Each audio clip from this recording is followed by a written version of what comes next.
The Friday night dinner rush at Vesper was in full swing when I delivered the check to table 12. The man sitting alone had been nursing a single glass of vodka for the past 2 hours, his presence somehow commanding attention despite his stillness. I'd noticed him the moment he walked in. It was impossible not to. Tall, easily over 6 feet, with dark hair swept back from a face that belonged on a movie screen. Sharp cheekbones, a jaw that could cut glass, and eyes so pale blue they seemed almost colorless in the dim restaurant lighting. He wore a black suit that screamed money, custom-tailored to his broad shoulders. "Your check, sir," I said, placing the leather folder on the white tablecloth. "There's no rush. Take your time." He didn't respond immediately. Those pale eyes studied me with an intensity that made my skin prickle. Finally, he pulled out a black credit card and slid it into the folder without looking at the bill. "What's your name?" His voice was deep, accented with something Eastern European. "Russian, maybe." "Maya," I replied, keeping my professional smile in place. "I'll process this right away." At the server station, Sarah leaned over as I ran the card. "That's Roman Petrov. Do you know who that is?" I shook my head, printing the receipt. "He owns half the commercial real estate downtown, and according to rumors, his family has connections. The kind that make people nervous." She lowered her voice. "Be careful with him, Maya. Men like that are dangerous." I returned to table 12 with the receipt, my heart beating slightly faster. Roman Petrov signed with a flourish, then pulled out a pen and wrote something on the merchant copy before sliding the folder back to me. "Have a good evening, Maya," he said, his accent making my name sound exotic. "You too, sir. Thank you for dining with us. I didn't look at the receipt until I was back at the station. When I did, my knees nearly gave out. The tip line read $50,000, $50,000. My hands shook as I stared at the number. This had to be a mistake. People didn't leave tips like that, not for a glass of vodka and 2 hours of table space. But it was the note written on the customer copy that made my blood run cold. "Dinner tomorrow. 8 p.m. Giordano's. This is not a request." "RP, holy shit," Sarah breathed, looking over my shoulder. "Maya, I know what it is." My voice came out strangled. "This is insane. I can't accept this. Are you crazy? That's $50,000. With strings attached." I held up the note. "He's summoning me to dinner like I'm some kind of—" I couldn't finish the sentence. David, our manager, materialized beside us. "Problem, ladies?" I showed him the receipt. His eyes widened comically. "Is this real?" "I don't know. Maybe it's a mistake. Should I chase him down?" But when I looked toward table 12, Roman Petrov was gone. The table was empty, the vodka glass still half full, and somehow the air felt thinner without his presence. "Process it," David said decisively. "If it goes through, it's legitimate. If he has an issue, he can contact us." The charge went through without a problem. $50,000 appeared in the pending tips on my screen, real as anything I'd ever seen. I stood there, staring at the number, my mind racing. With $50,000, I could pay off my father's gambling debts, the loan sharks who'd been calling, threatening, leaving messages that made my hands shake. I could make them disappear. I could breathe for the first time in months. But at what cost? The note burned in my pocket as I finished my shift. Not a request. What did that mean? What happened if I didn't show up? At home in my tiny studio apartment, I sat on my second-hand couch and called the one person I trusted for advice. "Dad, something happened at work." "Maya, honey, if this is about the money..." "It's not." "Well, it is, but..." I took a breath. A customer left me a $50,000 tip. Silence. Then, "What?"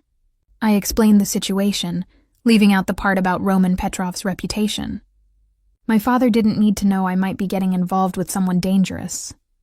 "That's incredible, baby. With that money, I can pay off Dmitri and his guys. We'd be free. Dad, he wants something in return. A dinner.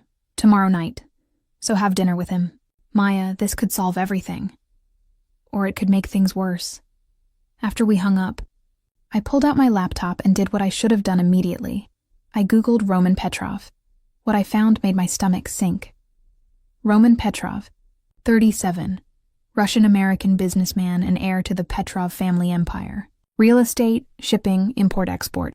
But buried in the articles, in the spaces between the legitimate business ventures, were hints of something darker. Federal investigations that went nowhere, business rivals who disappeared, connections to the Bratva, the Russian Mafia. I was still staring at the screen when my phone buzzed. Unknown number. I hope you're not thinking of refusing. That would be unwise. Sweet dreams, Maya. RP. My hands shook as I read the message. How did he have my number? I'd never given it to him. Another text followed immediately. The money is yours regardless of your decision. But I'd very much like to have dinner with you. I promise I'm more civilized than my reputation suggests. And then a third, Giordano's, 8 p.m. A car will pick you up at 7:30. Your address is 847 Morrison Street, Apt 4B, correct? Ice flooded my veins. He knew where I lived. I should have been terrified. Should have called the police, blocked his number, refused to engage. Instead, I found myself typing, "How did you get my information?" His response was immediate. I make it my business to know things, especially when something interests me, and I interest you very much, which is why I'm willing to pay $50,000 for the pleasure of your company. That's not a tip. That's a bribe. Call it what you like. The money is yours. The dinner is my request. You're free to refuse, of course, though I'd be disappointed. I stared at the message, my heart pounding. Free to refuse. Was I, though? Men who knew your address, who had that kind of money and power, who casually dropped $50,000. Were they the kind of men who accepted refusal? What do you want from me? Conversation. Your time. The pleasure of getting to know you better. Why me? Because when you served me tonight, you didn't flinch. Didn't stare. Didn't treat me like a curiosity or a threat. You treated me like a man who wanted a drink. That's rare in my world. Despite everything, I felt something in my chest soften slightly.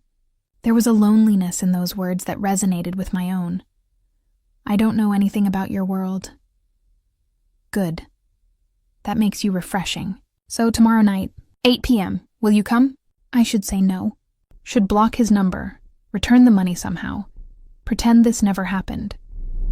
Instead, I thought about my father's voice, tired and defeated, about the loan sharks and their threats, about the life I'd been living, scraping by on server wages and praying nothing went wrong because I had no safety net.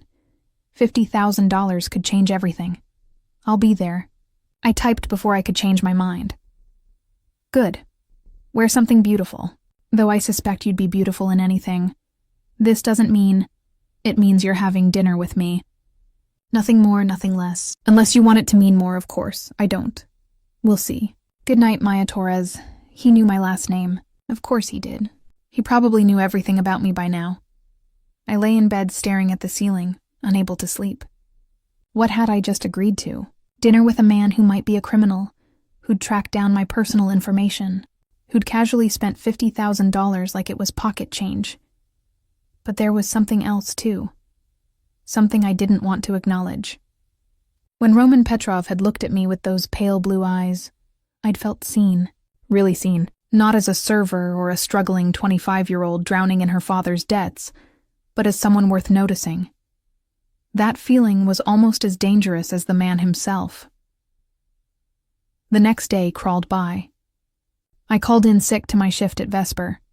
The irony of using my one sick day to prepare for a date with a customer wasn't lost on me, and spent the afternoon in a state of nervous energy. I had nothing to wear. My closet was full of server uniforms and thrift store finds, nothing that qualified as something beautiful for dinner at Giordano's. At 4 o'clock, there was a knock at my door. A delivery woman stood there with 3 garment bags and several boxes. Maya Torres? Yes? Delivery from Mr. Petrov. She was gone before I could refuse them. Inside were 3 dresses, each more stunning than the last, along with shoes, jewelry, and a note in that same bold handwriting, choose whichever you like. Or none of them if you prefer. But I hope you'll accept this gift in the spirit it's intended. I'd like you to feel as beautiful as I know you are. RP, I should have sent them back. Should have worn my own clothes, maintained some independence. But when I tried on the midnight blue silk dress, the one that hugged my curves and made me look like someone who belonged in places like Giordano's, I couldn't help but feel transformed. At exactly 7:30, my phone buzzed. The car is downstairs. I took one last look in the mirror. The woman staring back was a stranger. Elegant. Sophisticated. Someone who could walk into a restaurant on Roman Petrov's arm without looking out of place. The lie was perfect. Now I just had to survive the evening without losing myself in it. The car waiting for me wasn't what I expected. Not a limousine or something ostentatious, but a sleek black Mercedes sedan with tinted windows. The driver, a man in his 40s with the build of a professional boxer, opened the back door without a word. "Miss Torres," he said with a slight accent. "I'm Victor. Mr. Petrov sent me." I slid into the leather interior, my heart hammering. The door closed with a solid thunk that felt uncomfortably final. The drive to Giordano's took 20 minutes through downtown traffic. Victor didn't attempt conversation, and I was grateful. My mind was too busy spiraling through worst-case scenarios to make small talk. What if this was a trap? What if Roman Petrov wasn't interested in dinner, but in something far more sinister? I'd read the articles. I knew what people suspected about him, but I'd also taken his money. $50,000 that had already been transferred to my account, that I'd already used to make a payment to Dmitri, buying my father another month of breathing room. The car pulled up to Giordano's main entrance. Through the windows, I could see the restaurant was packed with the usual Friday night crowd. Victor opened my door, and I stepped out onto the sidewalk, very aware of the looks I was getting in my midnight blue dress. "Mr. Petrov is waiting," Victor said, gesturing toward the entrance. But instead of the main dining room, he led me past the hostess stand to a private elevator I'd never noticed before. My stomach dropped as the doors closed and we began ascending. Where are we going? The penthouse. Mr. Petrov reserved it for the evening. Of course he had. Because having dinner in a crowded restaurant like normal people would be too simple. The elevator opened directly into a stunning space. Floor-to-ceiling windows overlooked the city, the lights twinkling like stars below. A single table was set near the windows, candles flickering in crystal holders, and standing by the window, his back to me, was Roman Petrov. He turned as the elevator doors closed behind me, and the air left my lungs. If he'd been striking in the dim lighting of Vesper, he was devastating here. The black suit had been replaced by charcoal slacks and a white dress shirt with the sleeves rolled up, revealing muscular forearms. His dark hair was slightly disheveled, like he'd been running his hands through it. Those pale blue eyes locked onto me immediately. Maya. My name and his accented voice sent an involuntary shiver down my spine. "You look breathtaking. Thank you for the dress. You didn't have to. I wanted to." He moved toward me with a predator's grace. "And I'm pleased you chose that one. The color suits you." Up close, I could see details I'd missed before. A small scar above his left eyebrow. The way his eyes weren't quite colorless, but held flecks of gray. The subtle scent of his cologne. Something expensive and woodsy. "Would you like a drink?" he asked, gesturing toward a bar cart. "Just water, please. Still or sparkling?" "Still is fine." He poured 2 glasses, adding ice and a slice of lemon to mine without asking. Somehow he already knew how I liked it. "Please, sit." He pulled out a chair at the table. I sat, hyper-aware of how intimate this felt. Just the two of us, high above the city, candlelight casting shadows across his angular face. "I should start by apologizing," Roman said, taking the seat across from me. "My approach last night was unorthodox. That's one word for it. Coercive would be another." His lips curved slightly. "You're direct. I like that. I'm terrified, actually. But I figure if you wanted to hurt me, you wouldn't go to this much trouble." "You're right. I wouldn't." His expression sobered. "I understand my reputation precedes me, that you've probably looked me up, read the articles, seen the speculation about my family's business. Are they true? The things they say about you? Some of them. Not all." He took a sip of his water. "My family's business is complicated. There are elements that operate in gray areas, but I'm not the monster the tabloids paint me as." "Then why the $50,000? Why track down my information? Why—" I gestured at the penthouse, the dress, everything. "Why all of this?" "Because the moment you walked up to my table, something shifted." He leaned forward, his gaze intense. "I've had hundreds of servers. They all look at me the same way. Fear, curiosity, calculation. wondering what they can get from me, but you? You looked at me like I was just another customer who wanted a drink, like I was normal. You're not normal. No, I'm not. But for those 2 hours, sitting in your section, I felt like I could be. His voice dropped lower. Do you have any idea how rare that is for someone like me? Despite myself, I felt something soften in my chest. There was genuine loneliness in his words, a vulnerability he was letting me see. That doesn't explain the money. The money is because I can afford it, and you need it. Your father owes Dmitry Volkov $60,000. You've been working double shifts trying to keep up with the interest payments. You're drowning, Maya. I'm offering you a life raft. My blood ran cold. How do you know about my father? I told you. I make it my business to know things. He must have seen something in my expression because he added, Dmitry works for me. All his operations, all his debts, they ultimately answer to me. The room tilted. You own my father's debt. Not directly, but yes, essentially. Roman's expression didn't change, which means I can make it disappear. All of it. Consider it done. Just like that? Just like that. And what do you want in return? Your company. Your time. He paused. Your trust eventually. That's it? You're going to forgive $60,000 for dinner and conversation? I'm worth approximately $2.3 billion, Maya. $60,000 is what I spend on a decent bottle of wine. It's nothing to me. But your peace of mind, your freedom from that burden, that's worth something. I stared at him, trying to process this. This is insane, perhaps, but it's also real. The debt is gone. Your father is free. You're free. He reached across the table, not quite touching my hand, but close enough that I could feel the heat of his skin. Now we can get to know each other without that hanging over your head. You manipulated this entire situation. I created an opportunity. There's a difference. Before I could respond, a door opened and staff appeared with the first course. The food was incredible. Each dish a work of art. Flavors I couldn't identify, but that melted on my tongue. Roman watched me eat with obvious pleasure.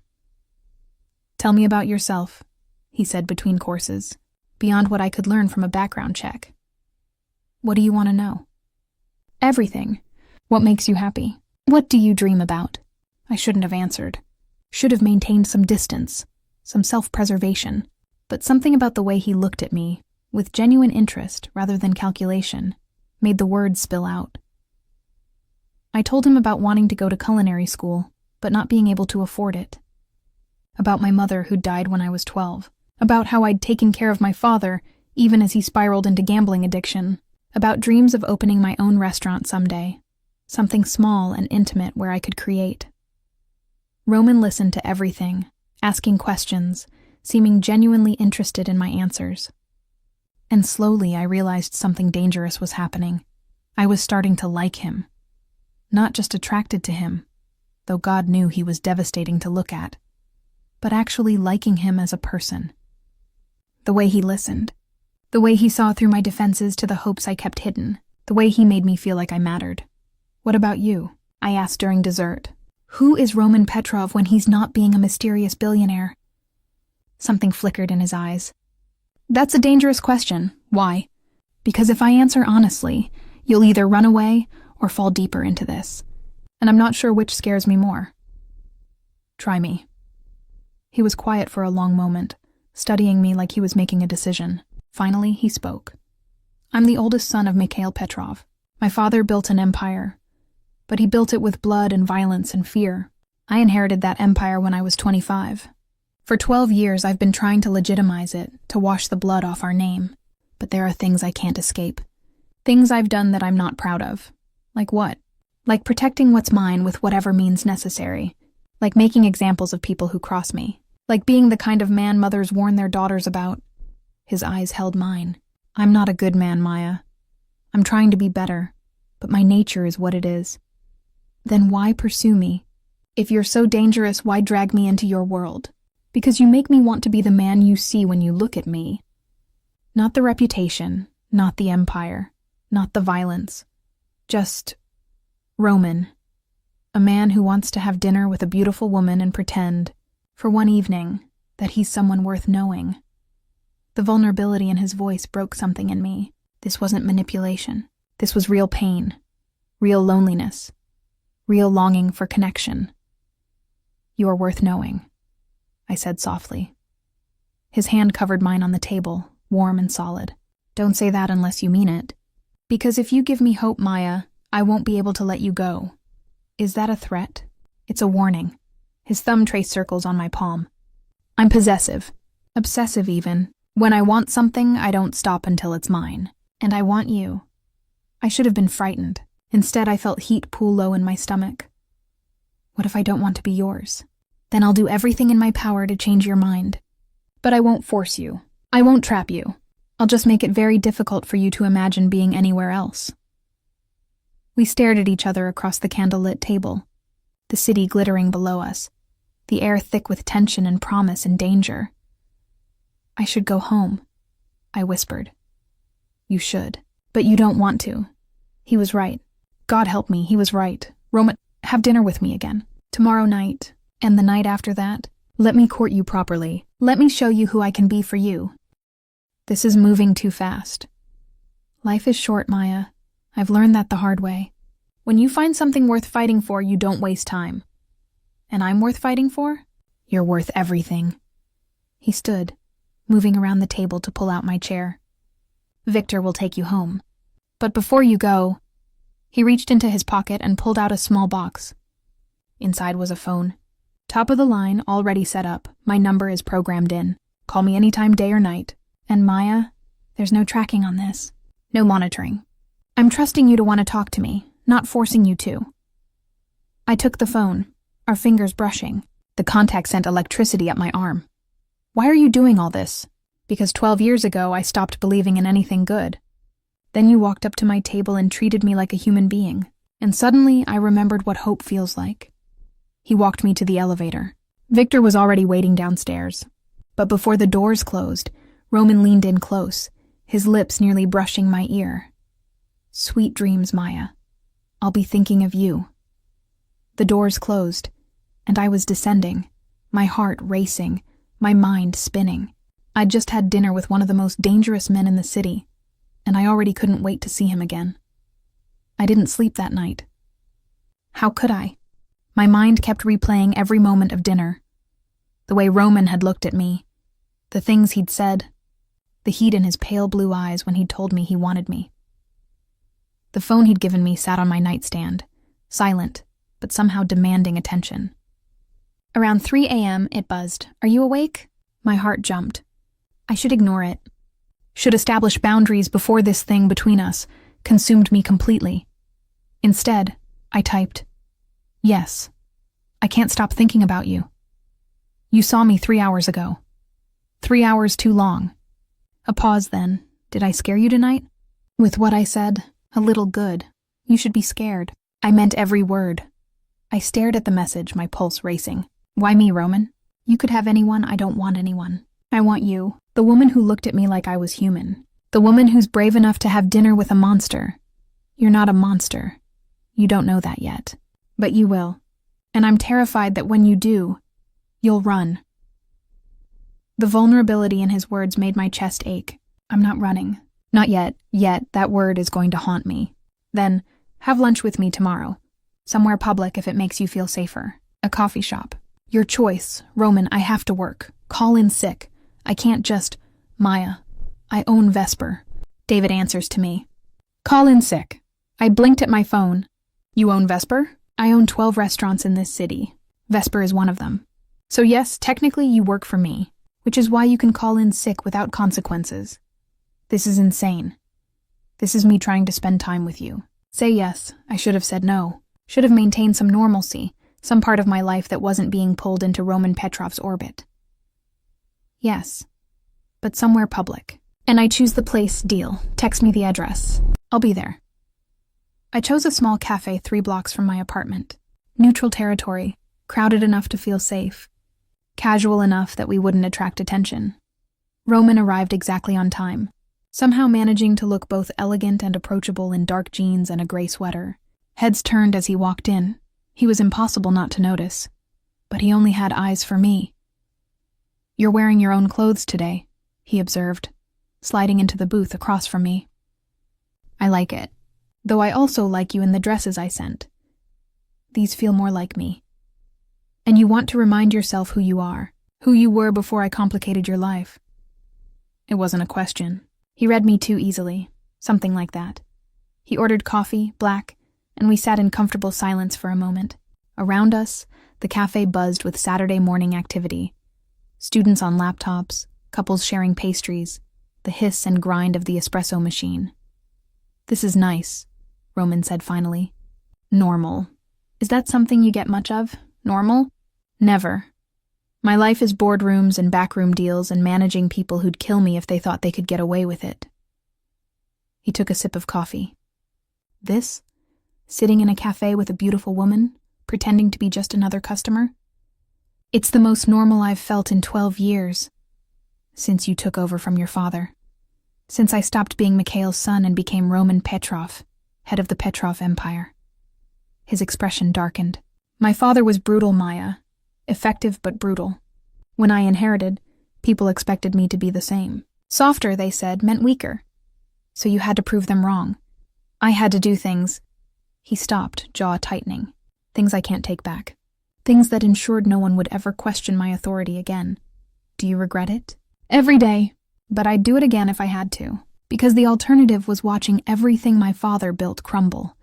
And all those deaths would have been for nothing." I reached across the table, covering his hand with mine. The gesture was instinctive, comforting. "You carry a lot of weight, I do, which is why being with you feels like breathing, like I can set it down for a moment and just be." We spent 3 hours in that cafe, talking about everything and nothing.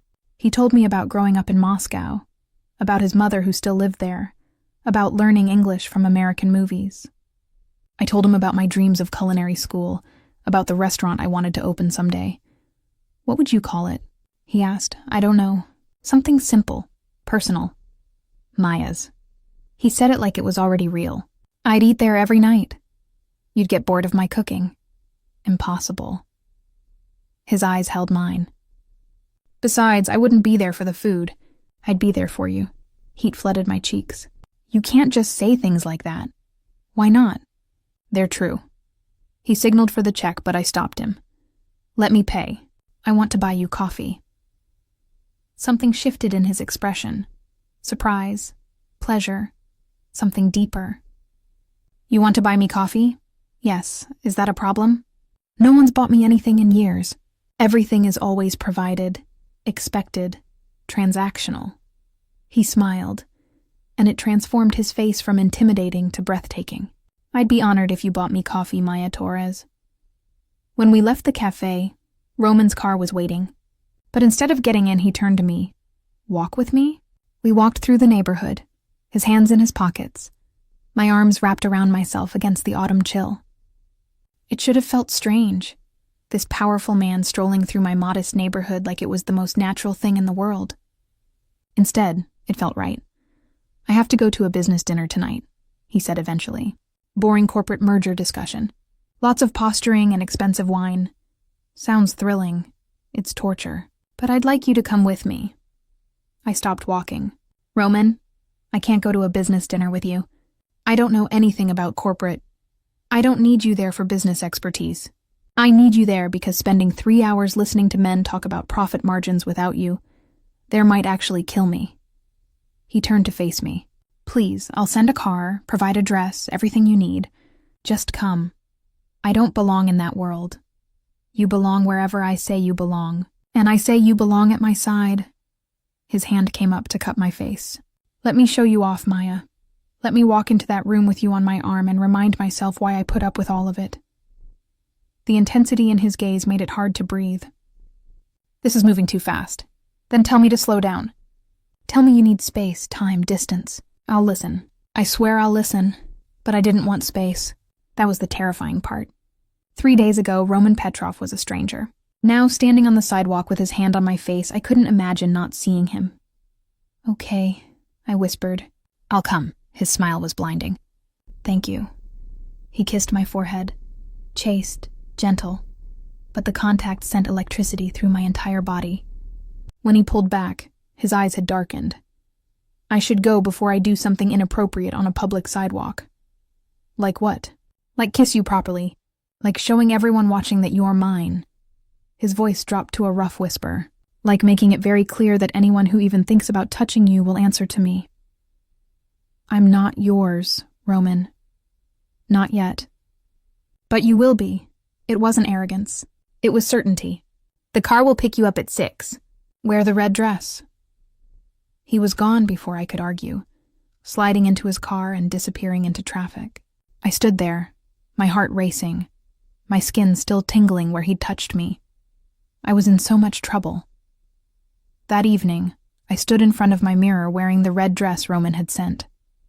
It was stunning, crimson silk that hugged every curve, with a neckline that was daring without being inappropriate. With it came shoes, jewelry, even a small clutch. At exactly 6, Victor knocked on my door. Miss Torres. You look beautiful. Thank you, Victor. The drive to the restaurant was longer this time, taking us to the waterfront where an exclusive private club overlooked the bay. Victor escorted me inside, through a lobby that screamed old money and power, to a private dining room where 20 people in expensive clothing mingled with champagne glasses. And there, in the center of it all, was Roman. He saw me immediately, excusing himself from his conversation and crossing the room with purpose. His eyes traveled over me, heat and possession warring in their pale blue depths. Breathtaking, he murmured, taking my hand and bringing it to his lips. Thank you for coming. Did I have a choice? Always. You always have a choice with me, Maya. He tucked my hand into the crook of his elbow. Come, let me introduce you to people who will bore you to tears. The next 2 hours were surreal.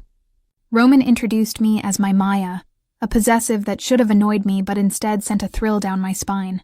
Business associates assessed me with various degrees of curiosity and calculation. Women looked at me with envy or disdain, clearly wondering how a nobody had captured Roman Petrov's attention. Through it all, Roman kept me close. His hand on my lower back, his body angled toward mine, his attention split between business discussions and checking that I was comfortable. You're doing wonderfully, he whispered during a lull in conversation. I know this isn't your world, but you fit here better than you think. I feel like an imposter. You're the most real person in this room. That's why they're all staring. They're trying to figure out what makes you special, what I see that they don't. And what do you see? His eyes held mine. Everything. Dinner was served in courses, each more elaborate than the last. Roman sat beside me, occasionally touching my hand or my shoulder, small gestures of connection that felt enormous in the formal atmosphere. During dessert, a man across the table, Gerald something, CEO of something else, turned his attention to me. So Maya, what do you do? The table quieted slightly. This was the question I'd been dreading. I'm a server at Vesper, I said clearly, refusing to be ashamed. A server. Gerald's tone made it clear what he thought of that. How quaint. And how did you and Roman meet? She served me, Roman said before I could answer, his voice holding a warning edge. And she was the most competent professional server I've encountered in years. Which is why I hired her. Hired her for what? That's none of your concern, Gerald. Roman's smile didn't reach his eyes. Now, shall we discuss the merger? Or would you like to continue interrogating my date? Gerald paled slightly. The merger, of course. Under the table, I squeezed Roman's hand in thanks. He squeezed back, then laced his fingers through mine. The rest of dinner passed without incident. When it finally ended, Roman escorted me out to where Victor waited with the car. I'm sorry, he said once we were alone in the back seat. Gerald was out of line. He wasn't wrong. I am just a server. You're not just anything. You're Maya Torres, and you're more impressive than anyone in that room. He turned to face me. Don't let them make you feel small. You're worth 10 of them. You barely know me. I know enough. I know you work 2 jobs to support a father who doesn't deserve your loyalty. I know you dream of culinary school, but put those dreams aside for someone else. I know you're brave enough to have dinner with me despite everything you know about me. That's not just anything, Maya. That's extraordinary. Tears pricked my eyes. Stop. Stop what? Stop making me want this, want you. Stop making it impossible to walk away. I don't want you to walk away. He reached for me, pulling me closer. I want you right here. Always. Roman, he kissed me.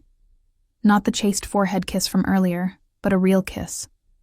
His lips on mine, demanding and gentle at the same time, stealing my breath and my sanity, his hand tangled in my hair, angling my head, deepening the kiss until I forgot where we were, forgot every reason this was a bad idea. When he finally pulled back, we were both breathing hard. "I've wanted to do that since the moment you walked into Vesper," he said, his voice rough. "That was a mistake? A complication? The best decision you've ever made?" His forehead rested against mine. Because for me, it was all three. "We can't do this. We already are." His thumb brushed my swollen lips. "Tell me you didn't feel that. Tell me you don't want more." I couldn't, because I did want more. Wanted it with a desperation that terrified me. "This is going to end badly," I whispered. "Probably. But God, Maya, what a beautiful disaster it will be." The kiss changed everything. Over the next week, Roman consumed my life in the best and worst ways possible. He texted me constantly. Good morning messages that made me smile, midday check-ins that made me feel seen, good night calls where we talked for hours about nothing and everything. He sent flowers to the restaurant daily. Different arrangements, always with notes that made Sarah sigh dramatically and the other servers whisper, "Thinking of you. Your smile is my favorite view. Ars can't wait to see you tonight."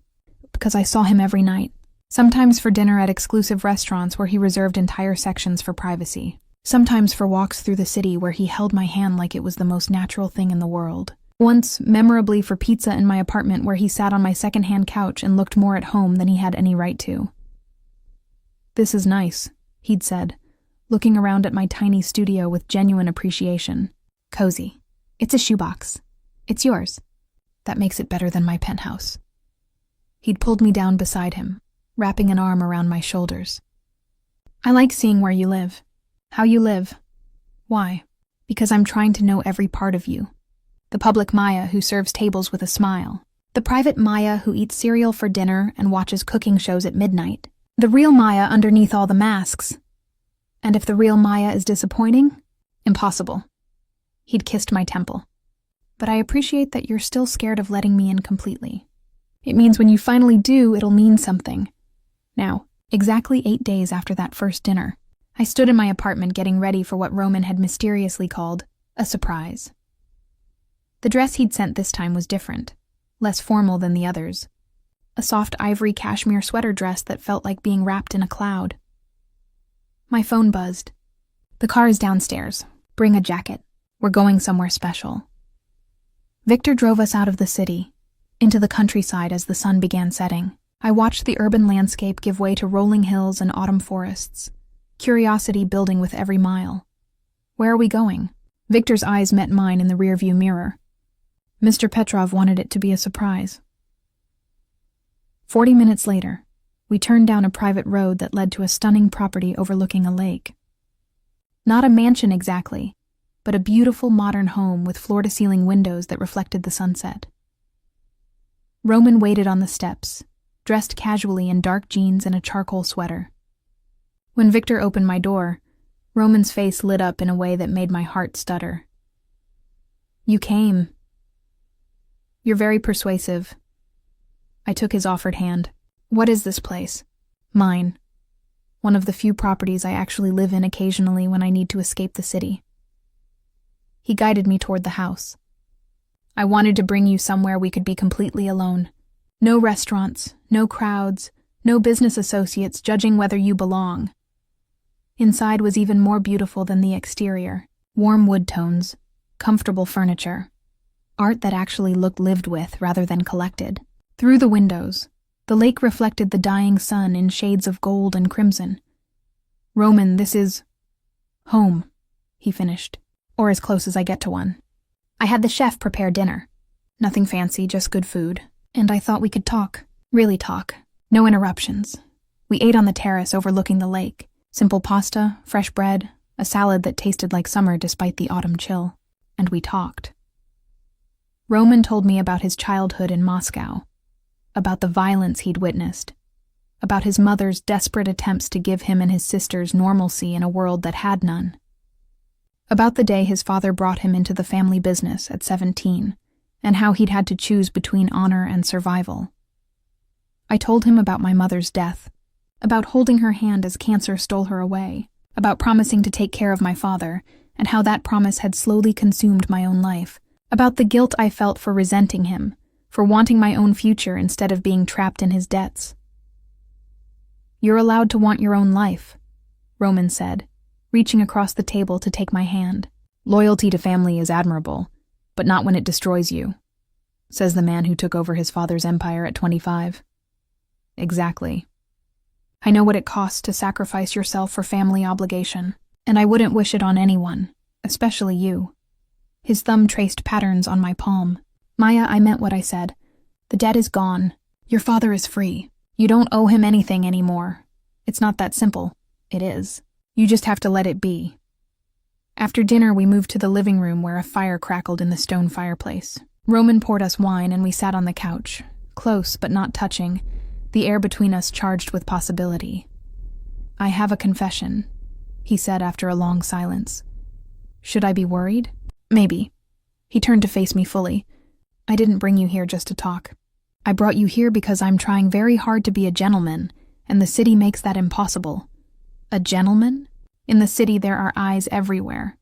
Expectations.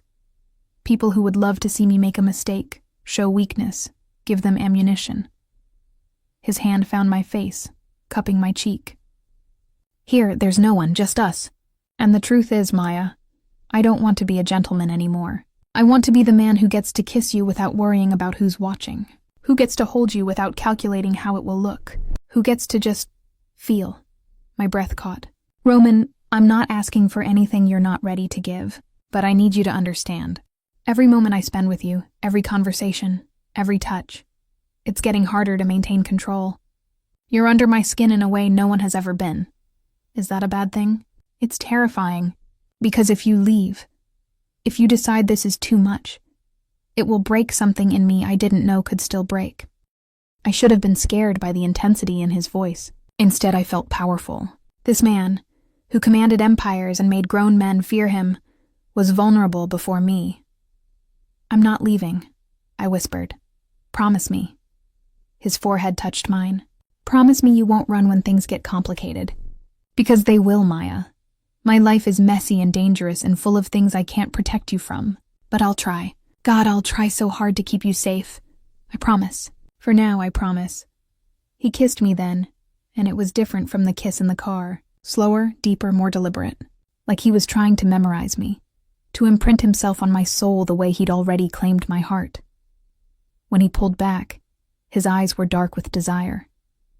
"Stay tonight." I'm not asking for, just stay. Sleep here? Let me wake up with you. Let me have one morning where you're the first thing I see." "Okay. Okay. Yes, I'll stay." The relief on his face was profound.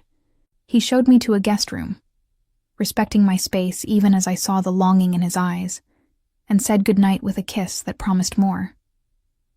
I lay in the comfortable bed, staring at the ceiling, listening to the quiet of the countryside. This was really happening. I was falling for Roman Petrov, completely, irrevocably falling. My phone buzzed on the nightstand. "Roman, of course. I know you're just down the hall, but I miss you already. You saw me 10 minutes ago. 10 minutes too long. Sweet dreams, Maya. Thank you for staying. Thank you for asking." I was drifting off when my phone rang. Not Roman's number. "My father? Dad? It's late. Maya, I'm sorry." "I'm so sorry." His voice was slurred, panicked. I fucked up so bad. Ice flooded my veins. "What did you do?" I thought. Dmitri said the debt was cleared, but there was this game, and I was winning. And I thought I could... "Maya, I owe money again." "A lot of money. How much?" But I already knew. Already felt the familiar weight of his bad decisions crushing me. 40,000. To Alexei Volkov, Dmitri's cousin. He says if I don't pay by Monday... Monday? That's 2 days. I know. Maya, I'm sorry. I can't go to Dmitri, he'll tell Roman Petrov and please. Is there any way you can help? I wanted to scream. Wanted to throw the phone. Wanted to tell him that I was done, that he'd promised. That I couldn't keep saving him from himself. Instead, I heard myself say, I'll figure something out. After I hung up, I sat in the dark, my chest tight with anger and despair. 2 days, $40,000. Everything Roman had fixed. everything he'd done to free me, and my father had thrown it away for one more game. I couldn't ask Roman for more money, couldn't keep being the girl who needed saving, couldn't prove everyone at that business dinner right, that I was just using him, that I didn't belong in his world. But I also couldn't let my father get hurt. Alexei Volkov had a reputation worse than Dmitri's. Men who didn't pay Alexei ended up in hospitals. Or worse, a soft knock on the door. Roman's voice. Maya, I heard you on the phone. Is everything all right? I should have lied. Should have said everything was fine. Instead, I opened the door to find him standing there in sleep pants and a t-shirt, concern etched on his face. What's wrong? The tears came before I could stop them. My father, he gambled again, owes $40,000 to Alexei Volkov. 2 days to pay or... Roman's expression went from concern to cold in an instant. Alexei, I'm sorry. I know you just fixed everything, and I don't expect you to... Stop. He pulled me into his arms. This isn't your fault. Your father made his choice. But Maya, Alexei is different from Dmitri. He's violent, unstable. If your father can't pay... He stopped, jaw clenching. I know. That's why I have to help him. No, you don't. He did this to himself. He's still my father. And you're still drowning trying to save him. Roman gripped my shoulders, his eyes intense. Listen to me. I'll handle Alexei. I'll make this go away. But Maya, this has to be the last time. Your father needs to understand there are consequences. Otherwise, he'll keep doing this. I can't ask you to... You're not asking. I'm offering, because this is what I do for the people I care about. I protect them, even from themselves. He touched my face gently. But you need to decide. Do you want me to fix this? Or do you want to let your father face what he's done? I closed my eyes, torn between loyalty and self-preservation. Fix it, please. Just this once more. Okay, I'll take care of it tomorrow. He kissed my forehead. Try to sleep. I've got you. But sleep didn't come. Because as I lay there, I realized the truth. I wasn't just falling for Roman Petrov. I was completely, utterly dependent on him, and that terrified me more than anything else. I woke to sunlight streaming through unfamiliar windows and the smell of coffee. For a disoriented moment, I forgot where I was. Then memory returned. Roman's lake house, my father's phone call, the weight of dependency settling over me like a blanket I couldn't shake off. I found Roman on the terrace. 2 coffee mugs on the table, his phone pressed to his ear as he spoke rapid Russian. When he saw me, his expression softened immediately, and he ended the call. Good morning, beautiful. How did you sleep? Not well. I took the offered coffee, grateful for something to do with my hands. Were you talking about my father? Among other things. He gestured for me to sit. Alexei has agreed to forgive the debt. Your father is safe. Relief flooded through me, followed immediately by guilt. What did it cost you? Nothing I wasn't willing to pay. But something in his tone made me look closer. There was tension around his eyes, a tightness in his jaw. Roman, what did you do? I gave Alexei something he wanted more than $40,000. A business opportunity he's been asking for. It's handled, Maya. That's all you need to know. No, it's not. If you made some kind of deal because of me, I made a deal because your father put himself in danger, and that puts you in danger by extension. He reached across the table, taking my hand. I won't let anything happen to you. Not because of gambling debts or dangerous men or anything else. This can't keep happening. I can't keep being the reason you make compromises. You're not a compromise. You're the reason I want to be better than what I am. His thumb traced circles on my palm. But Maya, your father needs help. Real help, not money. Professional intervention. I know. I've tried. Try harder. Because next time, I might not be able to fix it. Alexei is unpredictable. If your father goes to him again... He stopped, jaw clenching. Just talk to your father. Set boundaries, for both your sakes. We drove back to the city in heavy silence. Roman kept glancing at me, clearly wanting to say something but holding back. Finally, as we pulled up to my building, he spoke. Have dinner with me tonight, please. I need to know we're okay. We're okay. I need to process this. Process it over dinner. 7 o'clock. I'll pick you up myself this time. His hand cupped my face. Don't shut me out, Maya. That's the one thing I can't handle. I kissed him softly. 7 o'clock. I promise. But the day brought complications I hadn't anticipated. At noon, as I was getting ready for my shift at Vesper, there was a knock at my door. When I opened it, a woman stood there, elegant, mid-50s, expensive coat and perfectly styled blonde hair. Maya Torres? Yes? I'm Natasha Petrova. Roman's mother. Her accent was thick, her smile cold. May I come in? My stomach dropped. Of course. She swept into my tiny apartment, her gaze taking in every detail with obvious judgment. When she turned to face me, her expression was carefully neutral. You're wondering why I'm here. The thought crossed my mind. My son has been very distracted lately, missing business meetings, making unusual decisions. When I asked why, he said your name.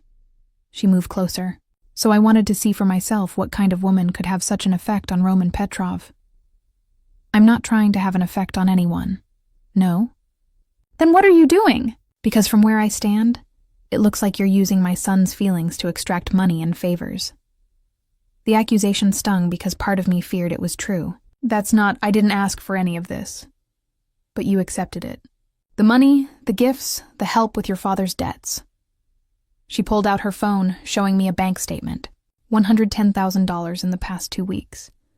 That's what my son has spent on you and your problems. I felt sick. I didn't know it was that much.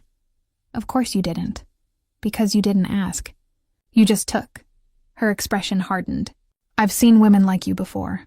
Pretty young, desperate. They attach themselves to powerful men and bleed them dry. I won't let you do that to Roman. I love him. The words came out before I could stop them. Do you? Or do you love what he can give you?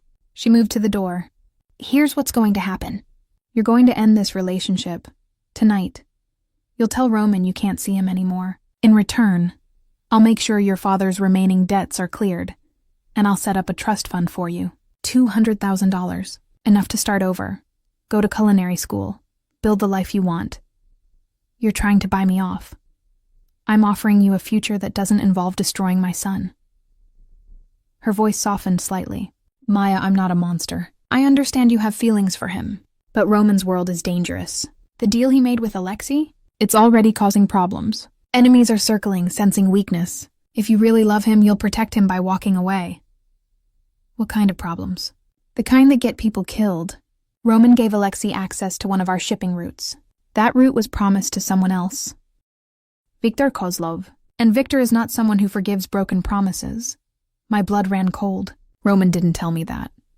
Because he's trying to protect you. But protection only works if you're smart enough to accept it. She opened the door. Think about my offer. $200,000 and a clean break. Or stay and watch him get hurt because of you. She was gone before I could respond, leaving me alone with the weight of her words. I spent the afternoon in a daze, going through the motions of my shift at Vesper, without really being present. Sarah asked what was wrong, but I couldn't explain. How could I tell her that Roman's mother had basically accused me of being a gold digger? That Roman might be in danger because of my father's gambling problem? At 6:30, I was back home, staring at my closet, trying to decide what to wear for dinner. My phone buzzed. Can't wait to see you. I've been thinking about you all day. Our eyes stared at the message, torn between longing and fear. Roman made me feel cherished, protected, seen in ways I'd never experienced. But his mother was right. I was costing him. Money, business deals, maybe even his safety. Another message. I know today was hard, but we'll get through it together. We always do, did we, though? Or was I just pulling him down with me? At exactly 7, there was a knock. Not Viktor this time, but Roman himself, holding a single white rose and wearing that smile that made my heart skip. Hi.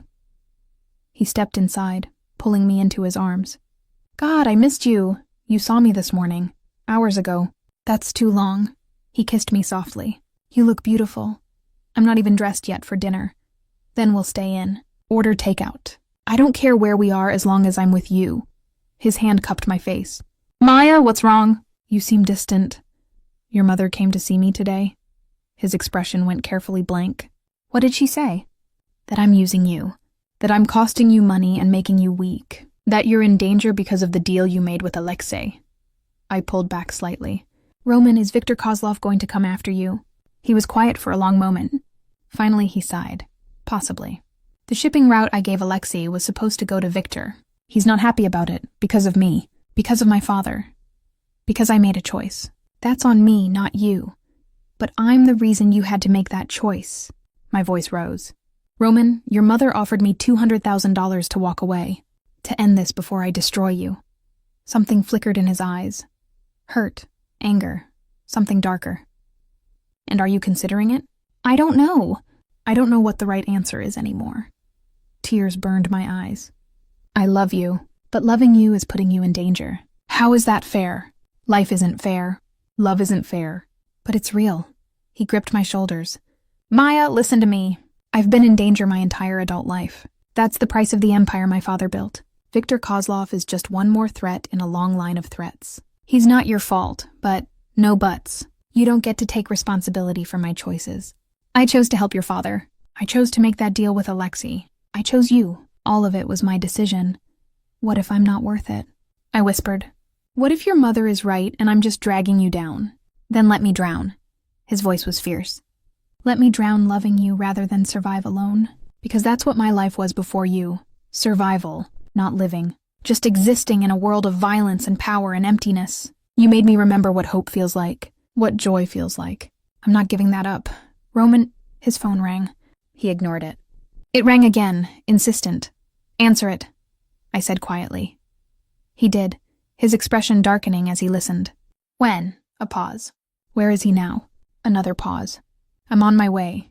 He hung up, and I saw something in his face I'd never seen before. Real fear. What happened? Viktor Kozlov just made his move. He's taken one of my shipments hostage, and he's demanding a meeting. Tonight. He pulled me close. I have to go handle this. Let me come with you. Absolutely not. Viktor is dangerous, unpredictable. I won't put you in his crosshairs. But what if something happens to you? It won't. I've handled men like Viktor before. But his tone lacked conviction. Maya, stay here. Lock the door. Don't open it for anyone except me. I'll be back as soon as I can. Roman, please. He kissed me hard, desperately, like he was trying to memorize the feeling. I love you. Remember that. Whatever happens. Then he was gone, leaving me alone with mounting fear and the terrible certainty that everything was about to fall apart. I waited an hour. 2. My phone stayed silent. Finally at 10 o'clock it rang. Not Roman. An unknown number. Hello? Miss Torres. A man's voice accented, cold. This is Viktor Kozlov. I believe you know why I'm calling. My blood turned to ice. Where's Roman? Safe for now. But that could change very quickly depending on your cooperation. What do you want? You, actually. Roman seems quite attached to you, which makes you valuable. I could hear the smile in his voice. Here's what's going to happen. You're going to come to the address I text you, alone. If you bring anyone, if you call the police, Roman Petrov dies. Understand? Yes. Good, you have 30 minutes. Don't be late. The line went dead. A moment later, a text came through with an address in the warehouse district. This was insane. I should call the police. Call Viktor the driver. Call someone. But Viktor had Roman. And he'd kill him if I didn't comply. I grabbed my jacket and headed for the door, my heart hammering with terror and determination. Roman had saved me more times than I could count. Now it was my turn to save him. The warehouse district was deserted at this hour, abandoned buildings casting long shadows under flickering streetlights. I paid the cab driver with shaking hands and watched him drive away, suddenly very aware of how alone I was. The address Viktor had sent led to a massive industrial building near the waterfront. The main door was slightly ajar, light spilling from inside. This was a trap. I knew it was a trap. I walked in anyway. The interior was a vast open space, shipping containers stacked along the walls, overhead lights creating pools of brightness in the darkness. And there, in the center, tied to a chair with blood on his face, was Roman. Maya, no. His voice was hoarse, desperate. Get out of here! How touching. Viktor Kozlov emerged from behind a container. He was shorter than I expected, stocky, with a shaved head and cold gray eyes. The damsel comes to save her prince. Very romantic. Let him go. You wanted me. Here I am. Indeed. Victor circled me slowly, assessing. I have to admit, I didn't think you'd actually come. Most people value their own lives too highly, but love makes us do stupid things, doesn't it? Victor, this is between us. Roman's voice held a warning edge despite his position. Let her go. Take what you want from me. What I want from you, I've already taken. Your pride, your reputation. Everyone will know that Viktor Kozlov brought Roman Petrov to his knees. He grabbed my arm, pulling me closer to Roman. But killing you both sends an even stronger message. You kill us, and my organization will hunt you down, Roman said. Every resource, every connection. You'll be dead within a week, perhaps. But it will be worth it to watch you suffer first. Victor pulled out a gun, pressing it to my temple. Tell me, Roman, what's it like to be helpless? To know you can't save her? Roman's eyes met mine, and I saw everything in that gaze. Love, fear, rage, desperation. Maya, I'm sorry. I'm so sorry I dragged you into this. Don't apologize. I chose this. I chose you. My voice was surprisingly steady, and I'd choose you again. How sweet, Victor sneered. But ultimately pointless. The shot was deafening in the enclosed space. But it wasn't Victor's gun that fired. Victor staggered, clutching his shoulder, his weapon clattering to the concrete floor. Behind him, Roman's mother stood with a small pistol, her expression cold and deadly. Nobody threatens my son, Natasha said calmly. Nobody. More shots rang out as Victor's men emerged from the shadows, but they were met by Roman's security team pouring through the side entrance. The warehouse erupted into chaos. Gunfire, shouting, bodies hitting the ground.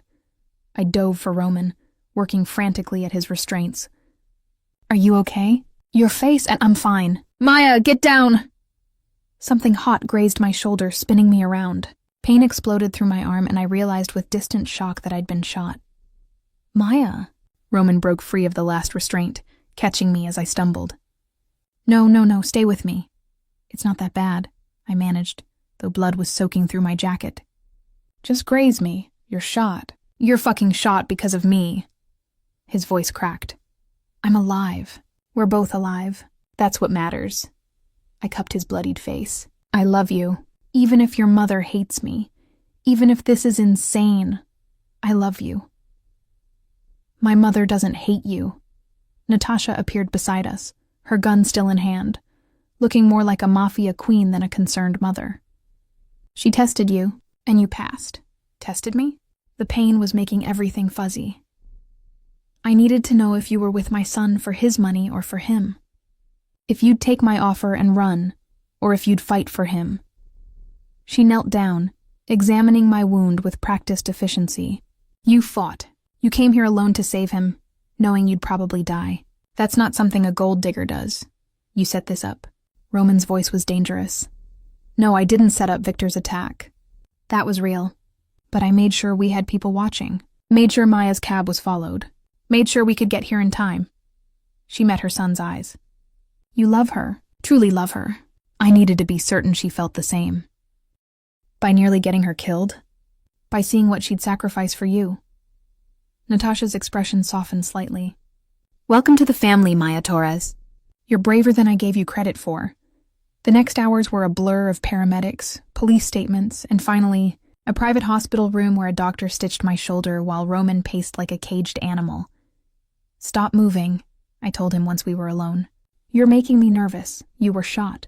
Because of me. Because I couldn't protect you. You did protect me. Your mother protected me. Your team protected both of us. I patted the bed beside me. Come here. He sat carefully like I might break. His hand found mine, gripping it tightly. When Victor put that gun to your head, I thought... His voice broke. I thought I'd lost you. But you didn't. I'm right here. Stubborn and shot, but here. This is my life, Maya. Danger, violence, always looking over my shoulder. I can't ask you to accept that. You're not asking. I'm choosing. I turned to face him fully, ignoring the pain in my shoulder. Roman, I'm not naive. I know what being with you means, but I also know what being without you would feel like. And that's worse than any threat. You could have died tonight. So could you. That's the point. Life is dangerous whether you're with a mafia boss or working at a restaurant. At least with you, I feel alive. I feel seen. I feel loved in a way I never have before. You are loved. Completely and possibly loved. His forehead touched mine. But Maya, things need to change. My mother was right about one thing. I've been making decisions that put us both at risk. The gray areas of my business, the dangerous connections. I need to cut ties with that world. Can you do that? I have to, because the alternative is watching you get hurt again, and I can't survive that. His lips brushed mine softly. I'm going legitimate, really legitimate. It'll take time, and there will be people who resist. But I'm done living in the shadows. I want a life with you, a real life, not stolen moments between crises. What does that life look like? Whatever we want it to be. I'll keep the legitimate businesses, the real estate, the restaurants, sell off or transfer everything else. It might take a year, maybe 2, but at the end of it, I'll just be a businessman. Boring. Safe. Yours. You could never be boring. He smiled, the expression transforming his battered face. Maybe not, but I can be safe. Can be someone you don't have to worry about every time I leave the house. And your mother? Your organization? My mother will support this. She's been pushing me toward legitimacy for years. As for the organization, there are people who can take over the parts I'm leaving behind. People who want that life. He kissed my hand. I want a different life. With you. 3 months later, I stood in the kitchen of my new restaurant, our restaurant, putting final touches on the evening's menu. The space was exactly what I'd dreamed of. Intimate, warm, focused on food rather than pretension. We'd opened 2 weeks ago, and reservations were already booked solid for the next 3 months. Roman appeared in the kitchen doorway, looking unfairly handsome in dark jeans and a gray sweater. No suits anymore. He'd mented about leaving that world behind. How's it going, chef? Don't call me that. It sounds weird. But I smiled, moving into his arms. It's going well. Table 7 wants to compliment the risotto personally. They can compliment the chef. You earned those compliments. He kissed my forehead. I'm proud of you. This place is incredible. Our place. You made this possible. You made it happen. I just provided capital. His arms tightened around me. Speaking of which, I talked to my accountant today. The last of the transfers are complete. I'm officially just a boring real estate developer and restaurant investor. How does it feel? Terrifying. Liberating. Right. He pulled back slightly. Maya, there's something I want to ask you. We're in the middle of dinner service. I don't care. He reached into his pocket, pulling out a small velvet box. I've been carrying this for a month, waiting for the perfect moment. But I realized something. With you, every moment is perfect. My breath caught as he opened the box, revealing a stunning ring, a single diamond. Elegant and simple and perfect. Maya Torres, you walked into my life serving vodka and changed everything. You made me want to be better. You made me brave enough to leave behind everything I knew for a chance at something real. You got shot protecting me, for God's sake. I don't deserve you, but I'm selfish enough to ask anyway. He dropped to one knee right there in my restaurant kitchen. Dinner service in full swing around us. Will you marry me? Tears blurred my vision. Yes. Yes. Of course, yes. He slid the ring onto my finger, then stood, pulling me into a kiss that made the kitchen staff whistle and applaud. When we broke apart, his eyes were suspiciously bright. Thank you, he whispered, for taking a chance on me, for seeing past the reputation to the man underneath, for loving me enough to fight for us. Thank you for a $50,000 tip and a note that said dinner wasn't negotiable. I laughed through my tears. Best bad decision I ever made. The tip that changed everything. No, you changed everything. The tip was just the excuse. That evening, after service ended and the restaurant closed, Roman and I sat at table 1, the table where this all began at Vesper, sharing a bottle of wine and dreaming about our future. What do you want? He asked, for our life together. What does it look like? This, us, the restaurant. Maybe a house someday outside the city. Kids, eventually, I paused. A boring, normal, beautiful life. With occasional excitement? With you, there will always be excitement. But the good kind. The choosing between vacation, destinations kind. Not the running from armed criminals kind.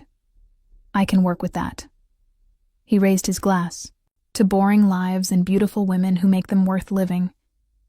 to dangerous men who become safe havens. I clinked my glass against his. And to $50,000 tips that lead to forever. We drank, and in the quiet of the empty restaurant, I felt something I hadn't felt in years: peace, security, the certainty that whatever came next, we'd face it together. My phone buzzed. My father, who was now 3 months sober and attending daily GA meetings, thanks to the treatment program Roman had arranged. Proud of you, sweetheart. The restaurant looks beautiful. Love you too, Dad. Roman read the message over my shoulder. He's doing well, thanks to you. The treatment center, the therapist, all of it. Thanks to you for not giving up on him, for believing he could change. He kissed my temple. We're all works in progress, Maya. Some of us just need help to become who we're meant to be. And who are you meant to be? Yours. That's all I need to be. Everything else is just details. 6 months later, we married in a small ceremony at the lake house. Just family and close friends. Natasha cried, which shocked everyone.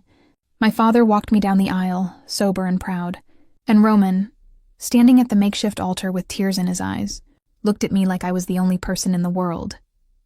I promise, he said during his vows, to protect you, cherish you, and never leave another $50,000 tip for anyone but you. The crowd laughed. I cried. And when he kissed me as his wife, I knew with absolute certainty that this dangerous man, this reformed criminal, this person who'd upended my entire life with one extravagant gesture, was exactly where I was meant to be. Sometimes love comes from unexpected places. Sometimes it takes the form of a tip that's too large, a note that's too demanding, a man who's too dangerous. But sometimes, that unexpected love is exactly what saves you.